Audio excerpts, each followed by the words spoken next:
Me llamo Sofía, y debo confesar que soy la villana en esta historia, la que rompió el pacto más sagrado.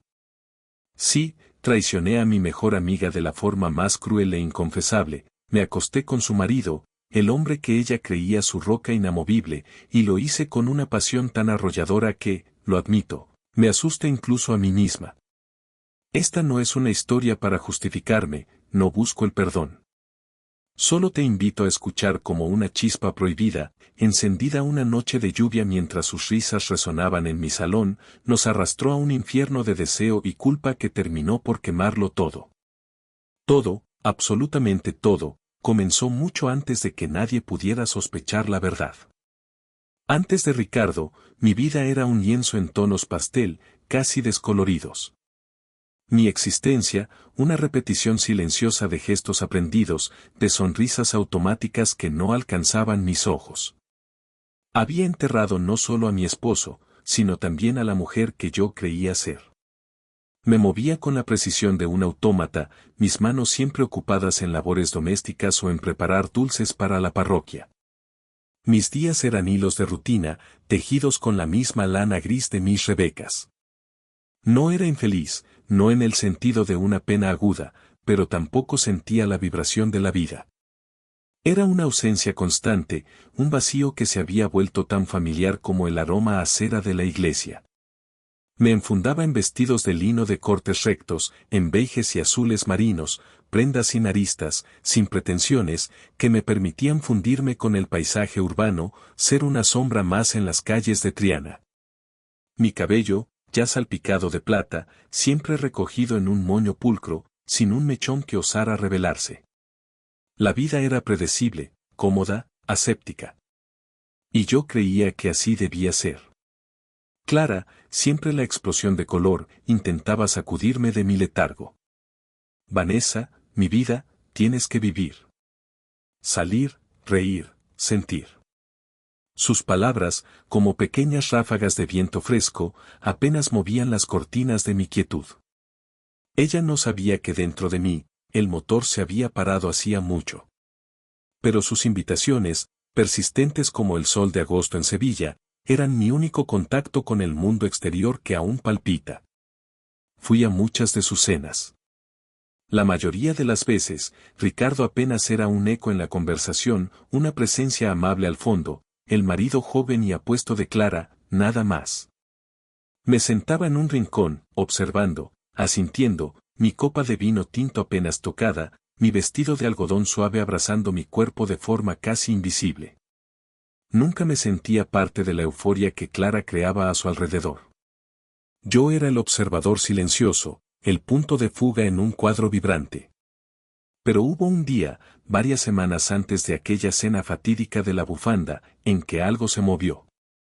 Clara había organizado una de sus famosas tertulias literarias en su chalet.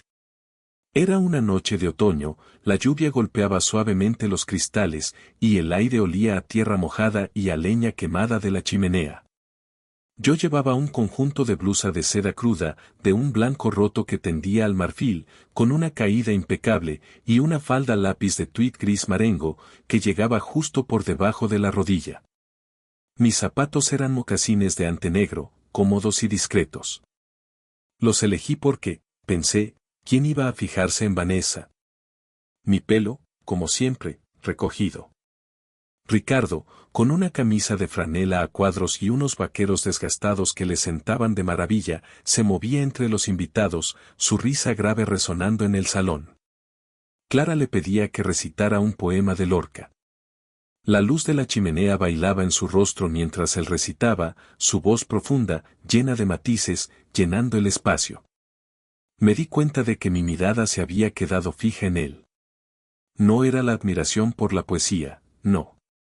Era otra cosa. Una curiosidad, un destello de algo que había olvidado. Cuando terminó, sus ojos se encontraron con los míos. Fue un parpadeo, apenas un instante, pero en esa fracción de segundo, sentí un escalofrío que no pude atribuir al frío de la lluvia. Él me sonrió, una sonrisa genuina, y por primera vez en años, sentí que alguien me veía, de verdad. No a la viuda, no a la amiga de Clara, sino a mí, a Vanessa. Aparté la mirada, incómoda, casi avergonzada de mi propia reacción. ¿Qué era aquello? Mi pulso se aceleró. Esa noche, la lluvia no cesaba. Ricardo se acercó a ofrecerme un café. Vanessa, ¿todo bien? Te veo un poco pensativa. Su voz era suave, casi íntima en medio del murmullo de la gente. El aroma de su perfume, que ya entonces empezaba a reconocer como su firma, me envolvió. Era una mezcla de madera y especias, algo que evocaba aventura, libertad. Sí, sí, todo bien, respondí, mi voz más frágil de lo que esperaba. Me sentía torpe, como una adolescente. Solo el poema me ha conmovido. Mentía. Lo que me había conmovido no era la poesía, sino la forma en que sus ojos se habían posado en los míos, la delicadeza con la que había pronunciado mi nombre. Un escalofrío de deseo recorrió mi espalda. Deseo. La palabra era extraña en mi boca, casi extranjera. Mi cuerpo se tensó, una mezcla de alarma y una punzada de excitación. Sentí la necesidad imperiosa de huir, de disolverme en la noche. Pero al mismo tiempo, una parte de mí, esa Vanessa olvidada, quería quedarse, quería más. Quería ese peligro. Clara se acercó, ajena a la microtensión que flotaba entre nosotros. Ricardo, cariño, ven a escuchar a Ana. Va a cantar una saeta. Él sonrió, asintió, y se alejó. Un alivio mezclado con una extraña decepción me invadió.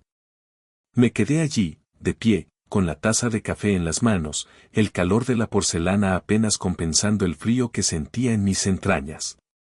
La semilla estaba plantada. Un minúsculo grano de arena que, sin saberlo, iba a convertirse en una tormenta de arena capaz de sepultar vidas enteras. Volví a casa esa noche bajo la lluvia, mis mocasines de ante empapados, pero el frío en mis pies era insignificante comparado con la fiebre que sentía en mi pecho. Me acosté y me pasé horas dando vueltas, el recuerdo de su mirada y su voz susurrando mi nombre. Una parte de mí lo negaba, lo juzgaba, pero la otra, la que había despertado, simplemente quería sentir. Y fue así, en la quietud de mi habitación, con el sonido de la lluvia en la ventana, donde se gestó la primera grieta en mi vida de cristal. Lo que seguiría sería un lento descenso, una inevitable caída hacia lo prohibido. La confesión de Ricardo se me clavó en el pecho como una espina invisible, aguda. Un secreto. La palabra resonó en el parque de María Luisa, entre el murmullo de las fuentes y el trino de los pájaros, pero para mí solo existía su voz, grave, cargada de esa melancolía que tan bien conocía. ¿Qué más podría haber? Habíamos derribado tantos muros, soportado tantas miradas de desprecio, construido nuestra propia isla de verdad en un océano de mentiras, y ahora, justo cuando pensaba que la tormenta amainaba, emergía una nueva sombra. Mi mano instintivamente se aferró a la suya, buscando consuelo, buscando una respuesta silenciosa a la pregunta que mi garganta no se atrevía a formular. Sus dedos, entrelazados con los míos, me devolvieron una presión firme, casi suplicante. Era una petición de escucha, de paciencia, de perdón anticipado. Un ruego que sentí hasta lo más profundo de mi ser.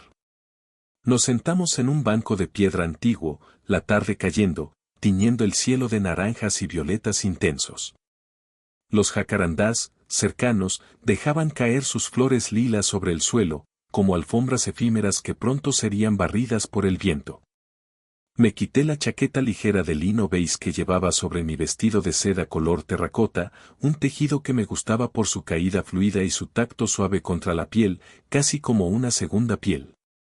La doblé cuidadosamente en mi regazo, un gesto trivial que ocultaba la convulsión de mi interior.